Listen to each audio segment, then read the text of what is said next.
are standing at the dawn of a century. Europe's have sprung up everywhere, as anyone can see. But there on the horizon is a possibility. Some bug from out of Africa might come for you and me, destroying everything in its path from sea to shining sea, like the great nations of Europe in the 16th century.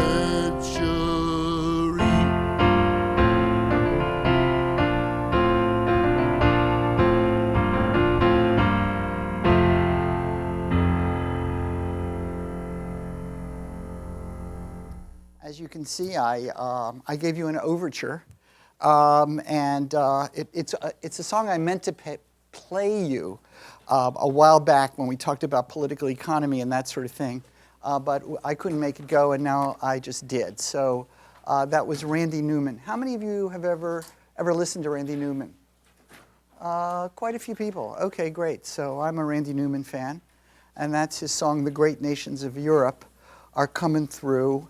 Something like "Hide your wives and daughters and hide the groceries too. The great nations of Europe are coming through." This is our, it's really a reunion, because I know some of you don't come every time, and this is probably our chance to be together. So I want to hope that you all enjoy being together on this rare occasion. I want to, first of all, thank the people who have been operating in the background. As you know, this course is being eventually loaded up on the web. They have to edit it and worry about permissions, because I've used quite a bit of copyright material, and they can't launch it without worrying about all of that stuff. So they're going to do all that. So eventually, in your later years, you'll be able to look back on this course in quite a detailed way. And there's a line from the movie Tea and Sympathy, and it is, years from now, you will think of this, and please be kind. That's the line from Tea and Sympathy. It's a wonderful line from a movie.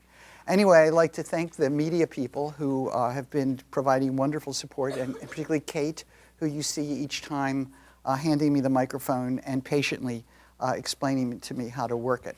And I see Hassan and Emmy and Amalia and Zalman is going to bust through the door at any moment, I'm sure. And they've been just great people to work with, so I thank them very much for their help. Yes. And so what I'm going to do today is be a little bit repetitive, both with last time and also with the semester as it's evolved, this being the last time. So if there ever was a time to be repetitive and to repeat some of the things that I've already talked about, then it is appropriate for now. And so really, I'm going to get into some of the new materials on disaster and catastrophe, but I want to embed that in a kind of, well, in a way, a summary, or at least a trip down memory lane, the highlights of what we've been doing this semester to just wrap up what this has been and what I at least hope that you've gotten out of it. And the key thing, we started at the beginning in a way. We started at the micro level and what a human being is. There can be sort of no more fundamental question than that. And we launched the idea of sociology and sociality, as we sometimes say, right there at that beginning point of what a human being is. And that's a kind of radical implication of starting a sociology class and telling you that sociology can explain what a human being is. Biologists have a shot at it, and psychologists have a shot at it, but we have a shot at it as well. And I gave you our shot.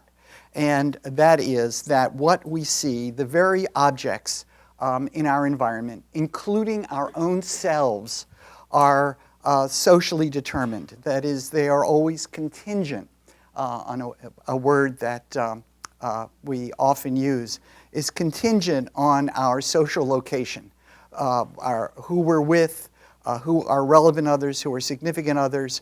And out of that set of social contingencies, we cognize the world and construct it. And that includes our very selves.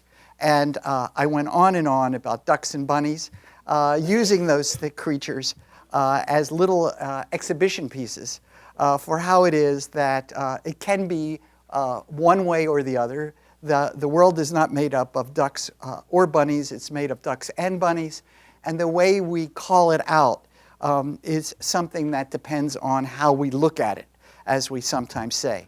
And how we look at it is overwhelmingly influenced, determined by our social location, meaning our micro location, who our friends are, who our family is, and also, of course, our social class, our nation, our part of the world, our moment of history. That is the way we perceive the world and make it be. And the radical comment is there is no be, there is no world, including our very selves, without that work of human beings constructing it as such and changing it how long it's viewed that way. And so we toured through some of the orientations that would sort of support that, how cows are one thing in a bygone, in India, compared to what cows are to Americans at any point, really, in American history. We talked about whether the lines are long or the lines are short, and that social influence determines whether or not at least they're called out as long or short by virtue of what other human beings are doing. And we saw the movie and talked about how human beings decide whether or not they should do harm to another person, whether they should deliver electrical shock or not, and by implication whether they should enslave other human beings or not, or exterminate other human beings or not. So our behavior based in our social locations, always guided by ideas from George Herbert Mead, as then developed by people like Irving Goffman, tell us or lead us into one kind of identifications of the world as opposed to another, and lead us in the direction of one kind of action and activity as opposed to the other. And there is no time out.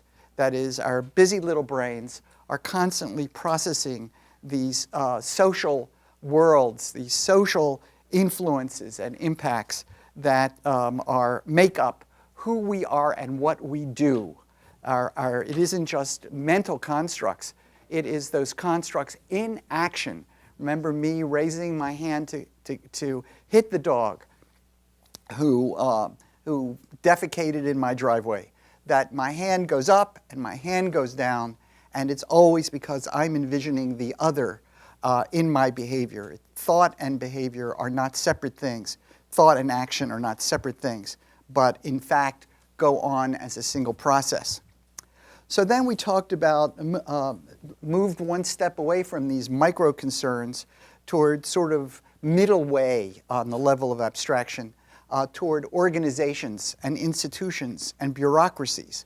And a key thing that I was pressing forward was the idea that bureaucratic rules, or indeed any rules, including the list of rules in the Ten Commandments of the Bible, or the list of rules in the first 10 amendments to the United States Constitution, that those rules are never just what they say, because they don't just say anything.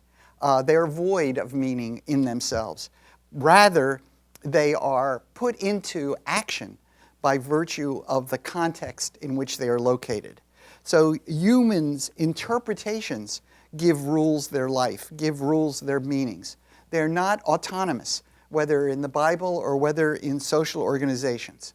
And this then is a further kind of illustration of what we in my business call the sociology of knowledge. In a way, all the things I've been talking about so far today are part of the sociology of knowledge. The very stuff in our brain, what we take to be true of the world, is socially conditioned, socially constrained, and it can be no other way. That's the bottom line. It can be no other way. There's nothing wrong with us that we're constantly thinking about other people or indeed ourselves. It could be no other way because that's the way we come to know the world at all, the physical world, the bureaucratic world, and our own lives and loves, and all the rest of it. Well, speaking of lives and loves and all the rest of it, there's also the issue of what goes on when someone appears not to be, in effect, following the rules. In all their ambiguity and in all their social constructedness, we notice that some people are not in the right place at the right time. And somebody's got to deal with that, or people do choose to deal with that. Sometimes somebody doesn't got to deal with it, but things are set up so that what one human being does is seen as inappropriate given what everyone else construes as the appropriate way of doing things, given the context and all the rest of it. And so we talked about labeling theory, which is an application, really, of George Herbert Mead's thinking and Irving Goffman's thinking to so-called deviance and the way in which some people are acting one way as opposed to another. And the sociological message, of course, is that the key way to understand what's going on is to not search for the essential difference between people who seem to be conforming and people who are not conforming, but rather to see something about the circumstances of their lives that cause them to be labeled as non-conforming, as in some way dangerous, as in some way difficult, and that has a dynamic of its own. Of course, we don't want people around us who are going to murder us in some random way. We do like people, though, who will, when called to duty, go and kill other people in some almost quasi-random way. So it's not that we're really against killing, we meaning the American society or most of the other societies of the world. It's not killing we're upset about. It's the specific context of killing. And someone who doesn't know the right context for killing is someone who we cannot tolerate any more than we can tolerate someone who would right now start blurting out random babble, as happens on the New York subways at some times. It is completely disheartening and is a threat to the world, meaning the idea that the world is a rational, dependable place that can go on from one moment to the next, and that we can have faith in going on from one moment to the next, that there is such a thing as social order. Social order is not just something that's there, that's imposed on us. It is a bedrock of our capacity to move forward from minute to minute and day to day in our lives, and can participate in, construct organizations, make war, make love, make bureaucracies, all the rest of it. Depends upon our assumption that things will be orderly. And that's why someone who is randomly babbling in our presence or does weird things, like take a French fry off your plate when they're a complete stranger, that is deeply worrisome, because it implies that the whole world is falling apart. The whole world is falling apart when someone takes a French fry off your plate. And that's why it freaks us out. And we speak of that person as being weird. Now, this way of understanding, let's call them the weird, is not treating them as deeply mentally deficient or deeply morally defective, but instead a product of their environment, to put it in the conventional, stereotypical, old-fashioned way, but a product of their social environment. We sociologists, we extend it to everything that's standing in front of us. And to the psychologists, we go too far. To the biologists, we go too far. But if we go too far, that's the way we go too far, that everything is social. And that means that the people who are categorized as mentally ill, at one time it was all kinds of women who were unhappy with their status in life, even though they had material well-being, and a man who, quote, loved them, they were unhappy. And they were considered, in Freudian terms, on occasion at least, hysterical. That is, they were clinically diagnosed as being defective. Homosexuals in the United States, in virtually all countries, all advanced countries, were also pathologized as clinically mad and needed to be treated, and sometimes very, very harshly, as for example, with surgery, with shock treatment, and other extreme measures. Shock treatment, much like you saw the Milgram experimenters imposing on people for no good reason. Well, when you did that on homosexuals, you had a good reason indeed, because you were dealing with what was a certified illness that the clinicians had diagnosed and had developed a regime for dealing with. This idea that the people who are creating what appears to us disturbing things, doing disturbing things, and creating mayhem runs through, is our analytic arsenal for everything, including, to just anticipate the last set of readings on the syllabus, and that would include terrorist. And that, I think, is a kind of acid test of how far in the current moment you'd be willing to go.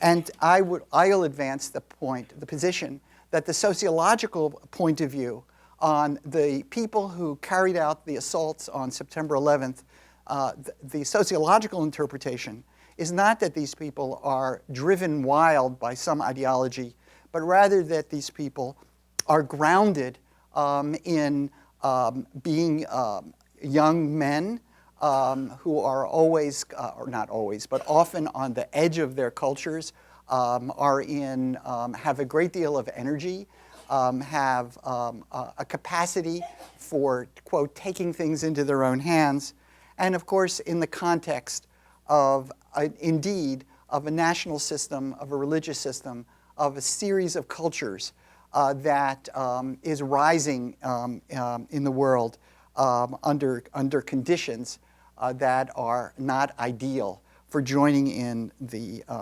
democratic social orders and taking seriously the well-being of others, i.e. our others, us.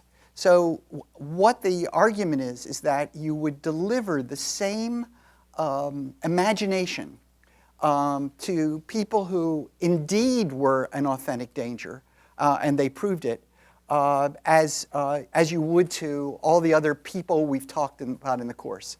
The gay men, the roughnecks and the saints and the roughnecks, and all the other people who have been pathologized at one time or another and treated with a series of approaches that we now so often recognize as faulty and as inappropriate.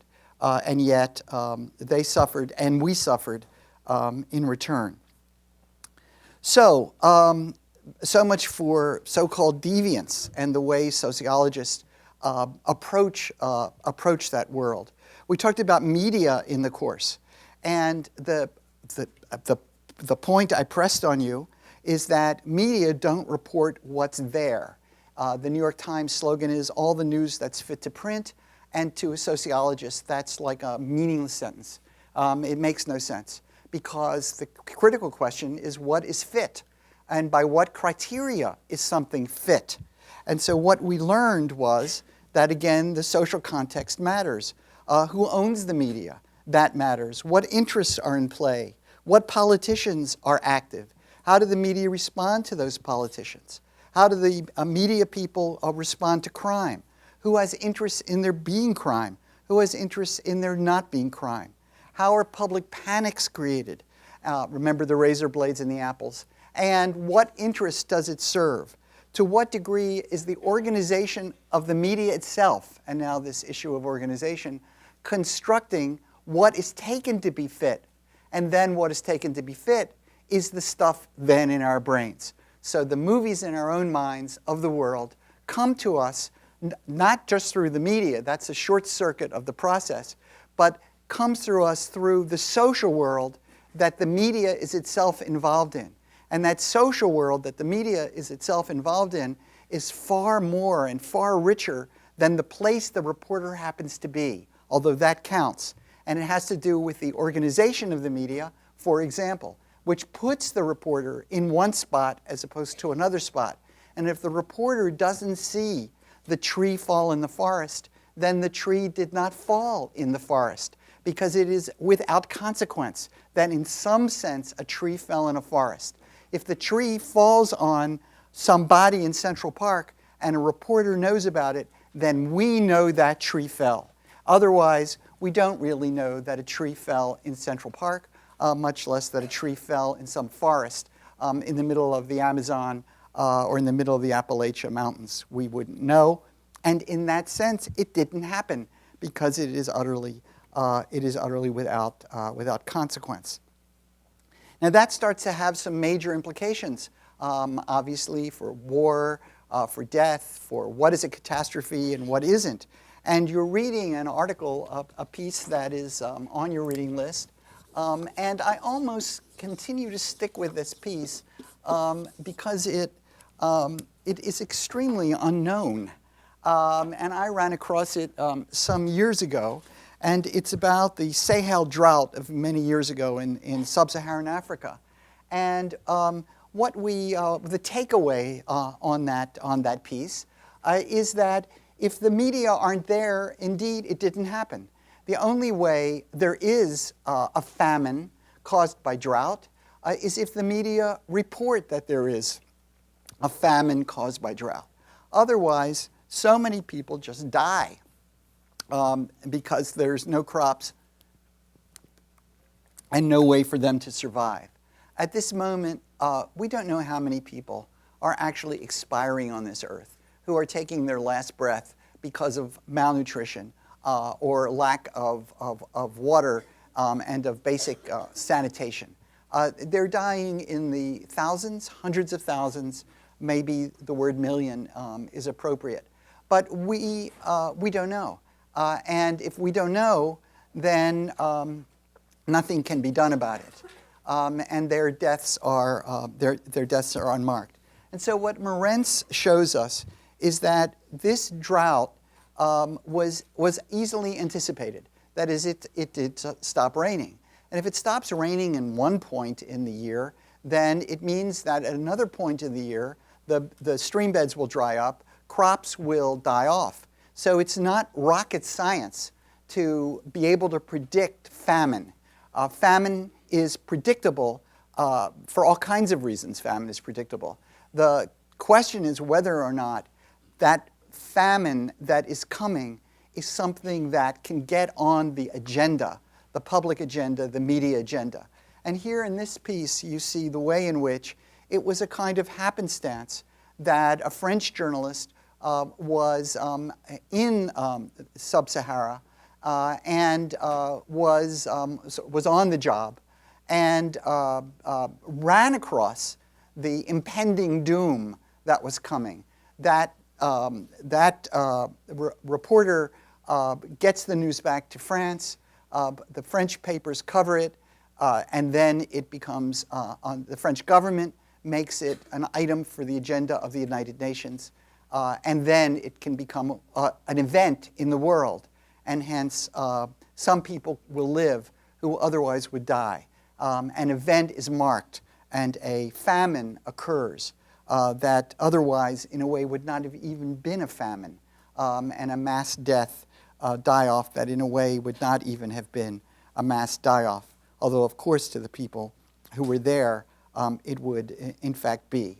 And that's something to think about, by the way, as the news media go out of, start dwindling in their resources, the newspapers. It's the newspapers that cover the world and have provided our most knowledge about the world. And as those great newspapers retreat and they pull their staff out of countries, and so now most countries of the world have very few media people in them. which means that whatever happens in those countries has a high risk of never getting out. That information has a high risk of never being fed into the knowledge base and our sense of reality.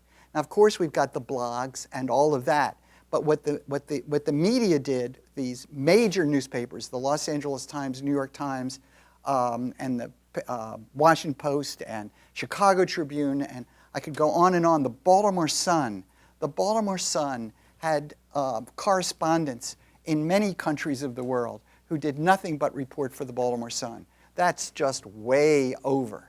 And so it means you had all of these pockets of information gathering, not random things where people pop things up onto a blog, but systematically out there looking. And I've been, of course, critical of that process and show you how that process structures what we know. But we got to know somewhere, somehow, something from someplace. And that system of filling our brains and making those images and pieces of information potential bases of political action, those have dried up and become much more like deserts than like rich infrastructures. So we talked about sex and intimacy in the course. And again, I'm trying to drive this thing hard, this sociology truck. I'm trying to push it hard because now I'm talking about something intimacy, human intimacy, and sex and gender, the bases of so much of what we do as individuals in our lives. Who does what?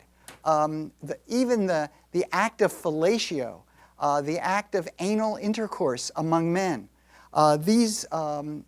Whether people marry someone for life or have serial monogamy or what, all of these things are contextual and socially driven.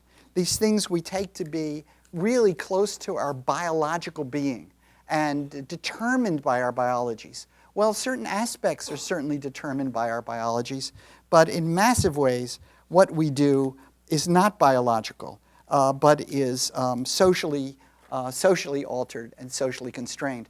I can still use the example that you're young, you're animalistic, you're sexually driven by your hormones and all of that.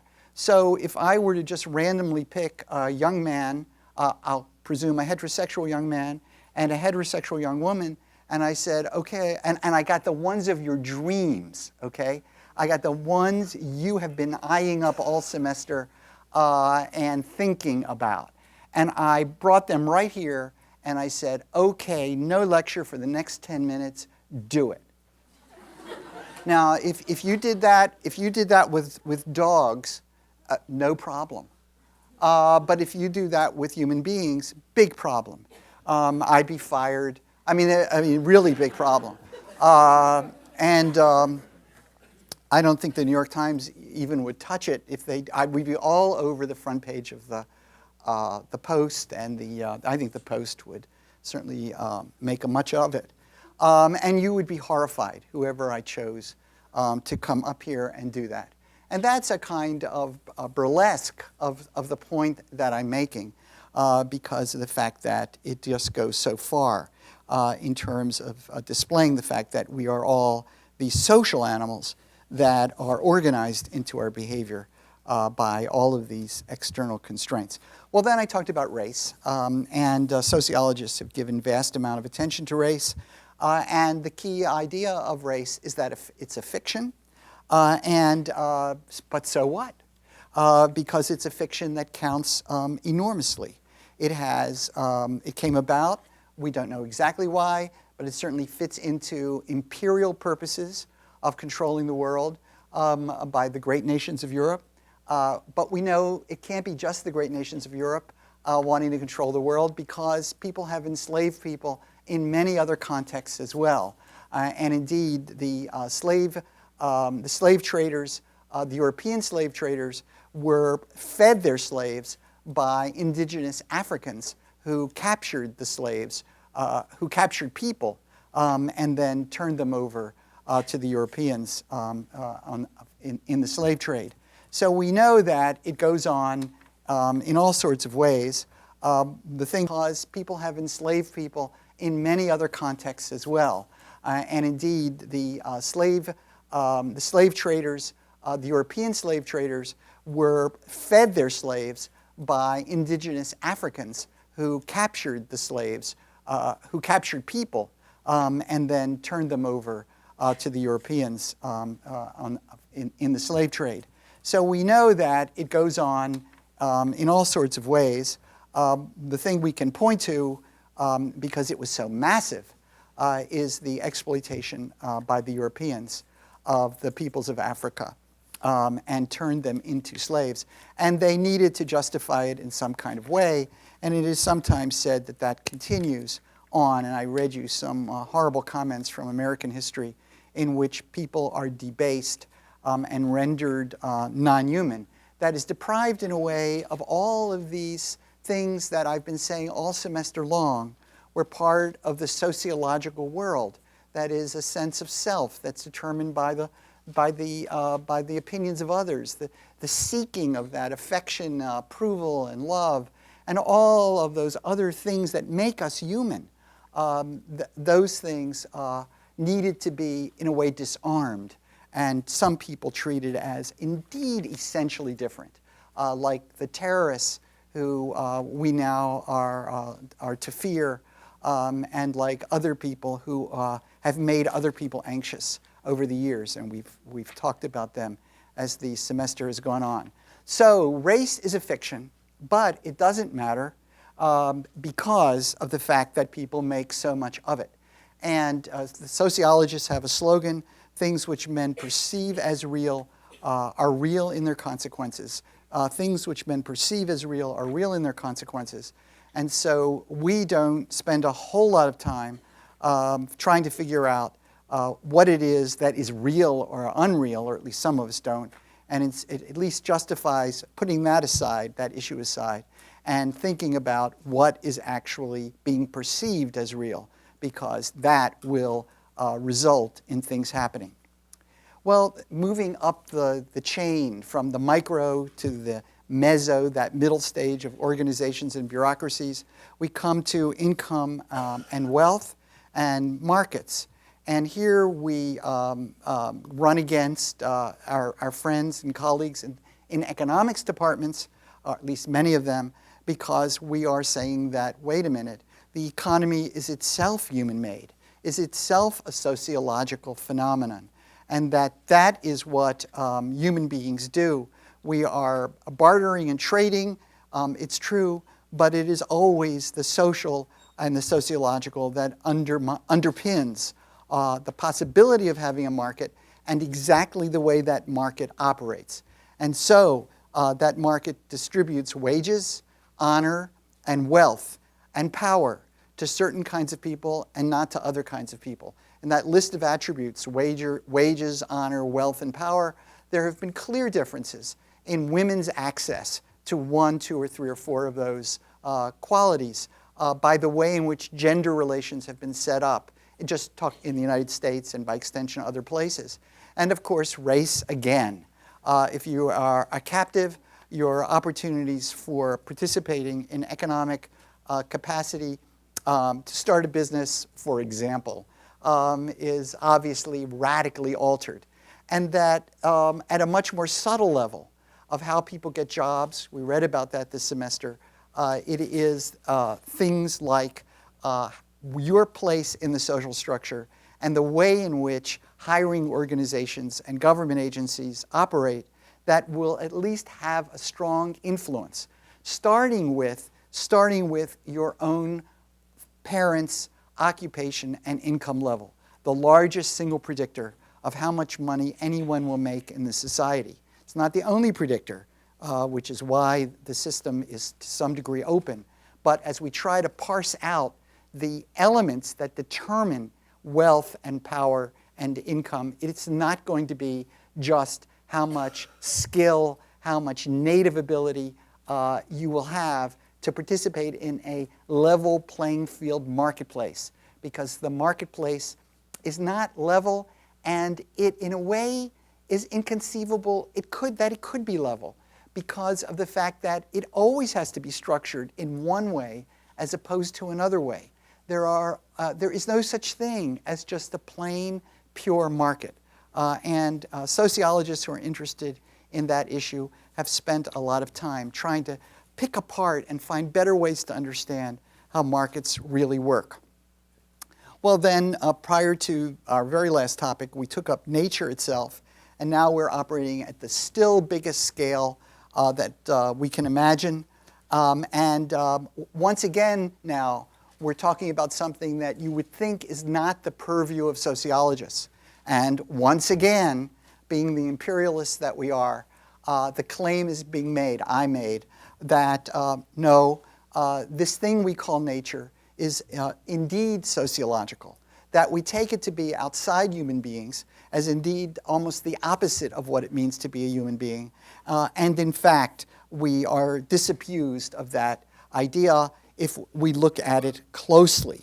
I talked about the way in which human beings overload the commons and that there is no such thing as nature, at least anymore, because all parts of the world are now visited by, influenced by, changed by the virtue that human beings now are simultaneously on the earth. One of the things we can point to very easily in terms of nature is the way in which human beings participate as natural creatures through their birth rates, and the way people have babies. Again, that is the way in which we are natural phenomena in ourselves. And yet we learn that birth rates are sociological, that somehow, and we don't always know exactly how, I gave you some notions, some ideas of what some sociologists have said is to answer the question of how. But somehow birth rates vary radically from time to time over history and from one part of the world to another.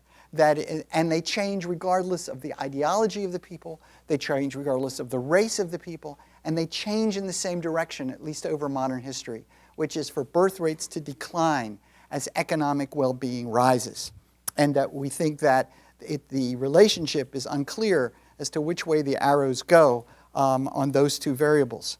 But they do go and connect them up, that allowing us to say that our birthing is not simply a biological phenomenon, but is radically sociological. And so it is across the natural world. That is, that we are in it, and our way of organizing shapes what nature can be. So it's our attitudes, orientations, our politics, our ideologies, and our bureaucracies that determine what nature will be. And as we increasingly realize through the environmental movement, the way nature responds influences what we can be. And in a way kicks back in our face and says, through things like phenomena like global warming or even very high asthma rates in the Bronx, that nature has something to say about this, has something to say about who we are, our very physiology, in influencing, for example, our rates of cancer, the kinds of foods that will be available to us, and the types of nutrition that various people on Earth will have access to, and indeed where we will live as parts of the Earth are covered by rising seas. All of this is nature, but it's the nature we influence which then comes back and influences us and determines who we might be. So making fun in a way of Woody Allen making fun, I said that we were two with nature. We were not two with nature. We are one with nature, but in ways that we might not anticipate. You also read an article by Thomas Beamish on a great oil spill, something that's become a timely factoid, a timely anecdote. The great oil spill that Tom Beamish talks about is one that goes on and on and on. And Beamish worries that catastrophes that are in the making, but only bit by bit, are the ones that we will not be able to respond to. And by implication, the key thing, of course, to worry about is global warming. Human beings show a capacity. In the instance of Katrina, it was slow, but it eventually happened. In the instance of Haiti, it was a quasi-hopeless task, but the world, much of the world mobilized to deal with it. Because they were, if it bleeds, it leads, they were like murders on the street. They were clear-cut catastrophes that happened at one moment in time. And that then allowed people to see something going on and say something and organize with, for example, with aid. But global warming has this other kind of quality, and Beamish likes to always talk about the frog that's put in the water, the pot of water on the stove. And as you turn the heat up on the pot on the stove, the water will get hotter and hotter and hotter, and the frog will not jump out, because by going degree by degree by degree, it sticks with the status quo and doesn't know to jump. Whereas if you just put the frog in the hot water, it will jump out right away. So to what extent we have a much bigger challenge, because when it comes to something like global warming, we somehow have to notice it, we have to get organized to deal with it, which means that all the interests that line up in ways that fight doing something about it have to be overcome on a national, on an international scale. And that means taking on a challenge that we don't know by any means that we're going to be able to deal with. Finally, the last topic, which is what I talked about some last time and which I'll pick up on again, and that is the problem of catastrophe and the problem of disaster.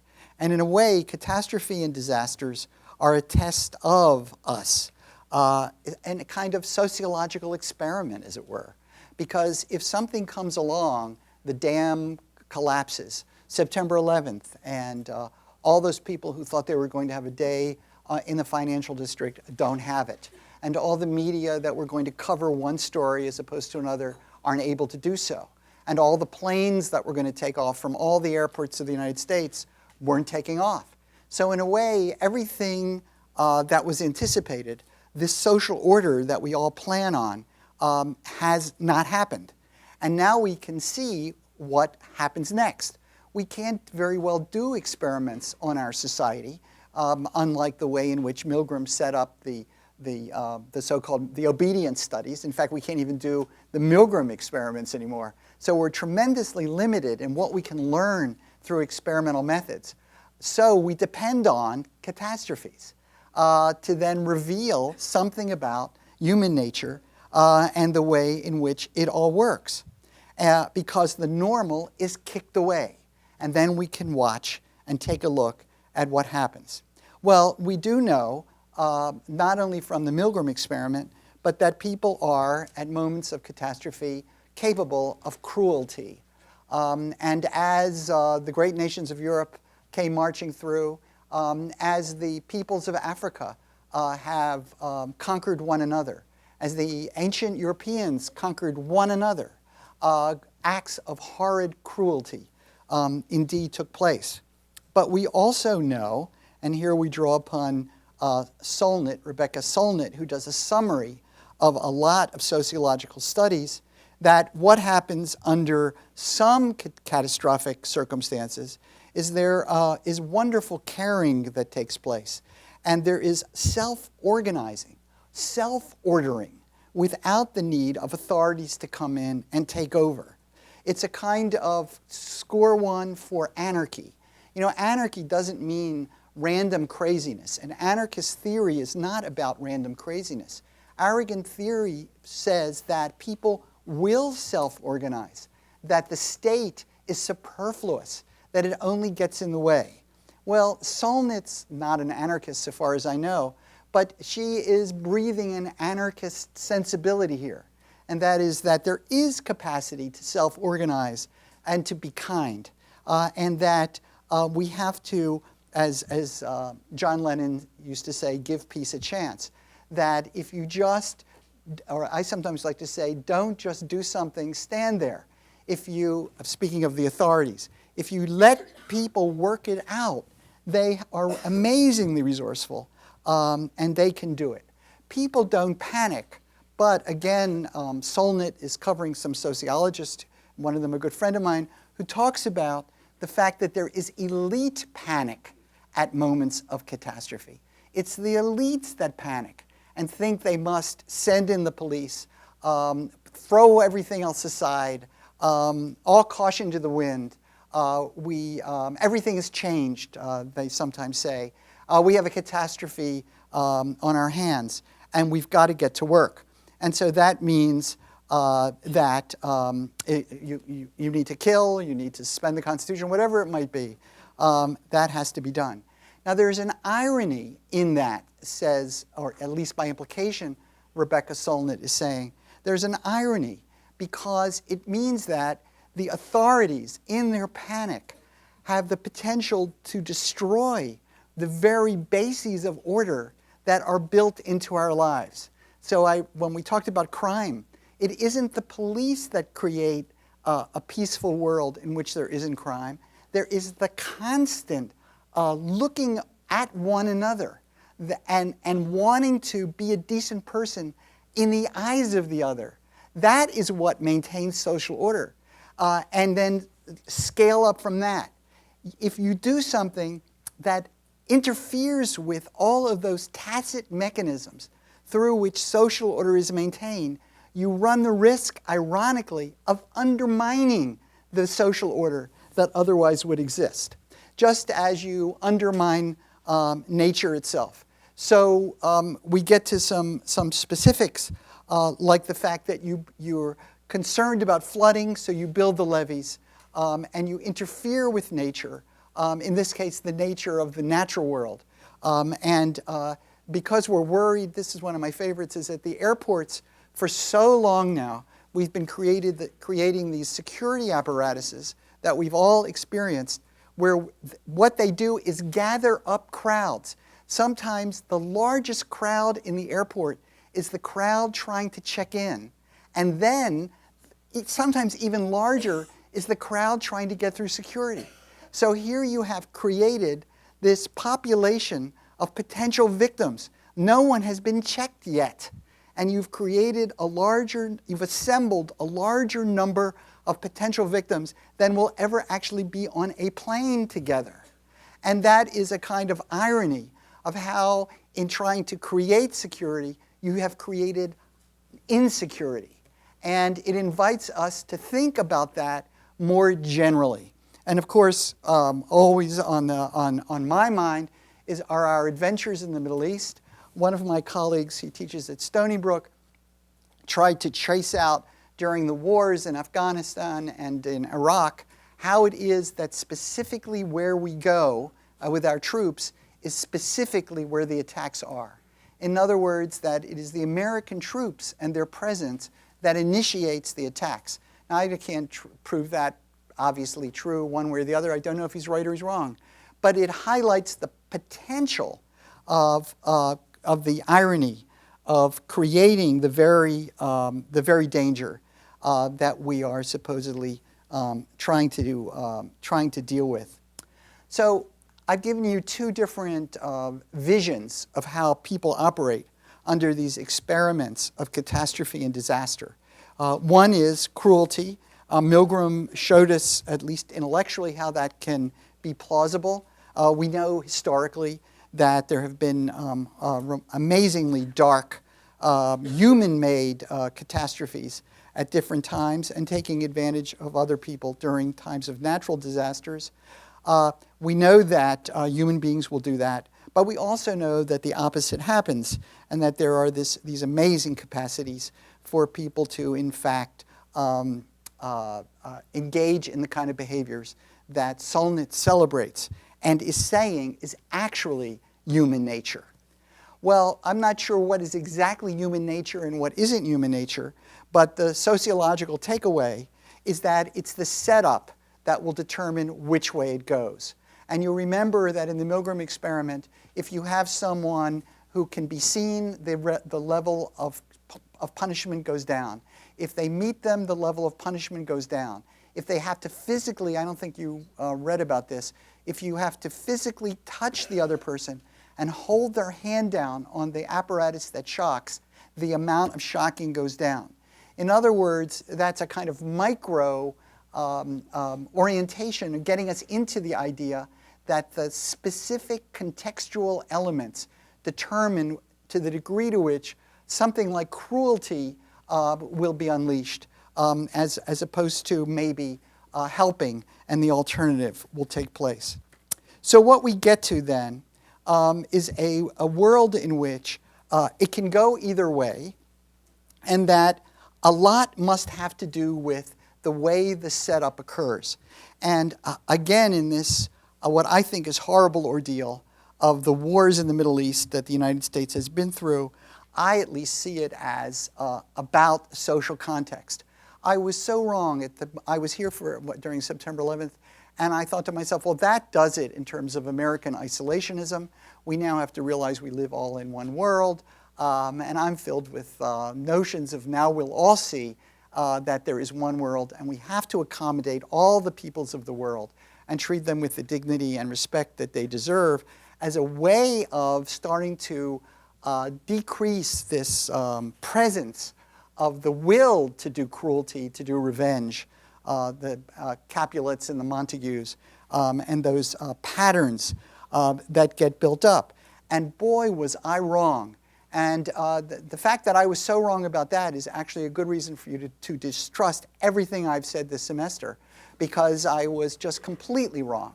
And instead what we saw was President Bush standing on the mound and proclaiming in one way or another that we were going to smoke them out, and we were going to bomb them to the Stone Age. And there was huge applause. And people got great pleasure in joining with the president and applauding this massive response that was in fact about to take place, which then set us in motion for all of these things that have happened since, involving hundreds of thousands of people dead. We have the record of 3,000 people dying in the World Trade Center. We now have a record of hundreds of thousands of people following them into death. Even more American soldiers not even treating the rest of the peoples of the world as a serious topic, which we tend not to do. Their dead bodies are just dead bodies. If we kill them, we tend to call them militants. A dead person is a militant. But there are hundreds of thousands of people who are gone, far more than died in the towers. And even, like I was saying, even more American soldiers have been killed than the number of Americans who died in the World Trade Center attack. Now, again, some people say this is the only way to do it, and it's the necessary route to security. What I've been talking about is at least raising the alternative that it is a route to insecurity, and that it has been a net loss. And that debate, I think, is what is fueling attitudes toward those wars to some significant degree. Well, okay, so what can be done about any of this? What's the punchline of all of this? What's the punchline in a way of the course? Well, it's that all of this is human created. We vary in how we explain how humans created it. But sociologically, it's all human beings. It is all human created. And what humans create, humans can change. These are our paths that we've created. Now, through the idea of for example, structuration, that is no panacea. Just because human beings created it, it means human beings can change it. So let's just sing around the campfire, kumbaya, one great world, and we'll all be friends, and eat granola, and it'll be swell. And that's not going to be it, because these paths, once established through the process of what Giddens calls structuration, they have a durability. You can't just change them. We can't find a wonderful politician like President Obama who will be able to, in effect, reverse course or transform the course, eliminate all those paths, all of those ways that human beings have gained their satisfactions through their life together, through their loves together, through their organizations, through their politics, through their economic vested interests. This is not going to go away easy. The only possibility is to start altering it to see what could be done. And the first step is indeed to realize that it can be changed. And that, of course, is the sociological message, isn't it? And we began the course with two different visions of sociology. The idea that it was utterly neutral as to what goes on in the world, a doctrine we associate with Max Weber, being value-free, and the other being the vision of C. Wright Mills and the sociological imagination. And that is that sociology is inherently moral, or it isn't worth even having. And in that we echo Marx, our friend Karl Marx, who said the point of it all, the point of politics, and it's been repeated by many people over the generations, the point is not to understand history, but to change it.